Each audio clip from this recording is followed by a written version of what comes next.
এসআইআরটা আসলে একটি বেআইনি প্রক্রিয়া। নির্বাচন কমিশনের নাগরিকত্ব ডিফাইন করার, সংজ্ঞায়িত করার, বাদ দেওয়ার, ঝাড়পোছ করার অধিকার নেই। কে সবচেয়ে বেশি ক্ষতিগ্রস্ত হবে? মুসলমানরা হবে, না হিন্দু দলিতরা হবে, হিন্দু আদিবাসীরা হবে, মহিলারা হবে? যদি আইনি প্রক্রিয়া হয় তাহলে কিন্তু কেউই বিপদগ্রস্ত হবে না, কারণ একজন মুসলমানও বহিরাগত নয়, একজন মুসলমানও রোহিঙ্গা নয়। পশ্চিমবঙ্গে ওরা একজন মুসলমান দেখাক যারা অনুপ্রবেশকারী, তারা এখানে যুগ যুগ ধরে আছে।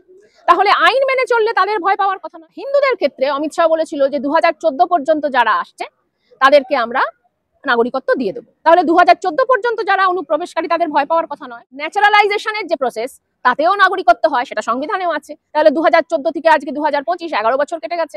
অতএব ন্যাচারালাইজেশনের প্রসেসেও যারা এসেছিল তাদের নাগরিকত্ব পেয়ে যাওয়ার কথা হিন্দুদের। ফলত আইন মেনে চললে হিন্দুদেরও ভয় পাওয়ার কথা নয়।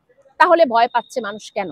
পশ্চিমবঙ্গের মতুয়ারা এটা জানে। তাদেরকে শান্তনু ঠাকুর এবং অমিত শাহরা এসে বলবে যে তোমাদের নাগরিকত্ব থাকছে না, এটা ঠিক, পরের ভোটে হয়তো হতে পারে, এটা ঠিক, তোমরা ভোট দিতে পারবে না, এটা ঠিক, তোমাদের তো দেশ থেকে দাঁড়াচ্ছি না, শুধু তোমরা ভোটটা দিতে পারবে না, ভোট দেওয়ার জন্য অত কি? তার মানে মতুয়ারা আজকে এটা বুঝতে পারছে, সেটা হচ্ছে যে তাদেরকে শুভেন্দু অধিকারীরা এসে বলবে যে তোমরা ভোট দিতে পারবে না, এছাড়া তোমরা যেরকম আছো সেরকমই থাকো। তার মানে মুখে সেলোটেপটা আটকে দেওয়া হলো। কোনো প্রতিবাদ করতে পারবো না, আমি আমার কোনো অধিকার চাইতে পারবো না। আমি যদি কোনো অন্য দলে ভোট দিই তাহলে বিজেপি এসে বলবে যে না, তাহলে কিন্তু এবার তোমাকে যেতে হবে ডিটেনশন ক্যাম্পে। তার মানে এই যে মানুষকে রেখে দিল আধার কার্ড নিয়ে, অথচ মানুষকে নাগরিক করলো না, এই যে বিপদ আজকে হিন্দুরা বুঝতে পারছে। বিজেপি হচ্ছে হিন্দুদের সবচেয়ে বড় শত্রু। দলিত হিন্দু, আদিবাসী হিন্দু, মহিলা হিন্দুদের।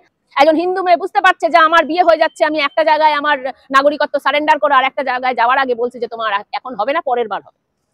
তার মানে এক দঙ্গল মানুষকে ভোটাধিকারের আওতাভুক্ত করে শেষ পর্যন্ত ভোট ব্যবস্থাটাই তুলে দেওয়া হচ্ছে বিজেপির উদ্দেশ্য।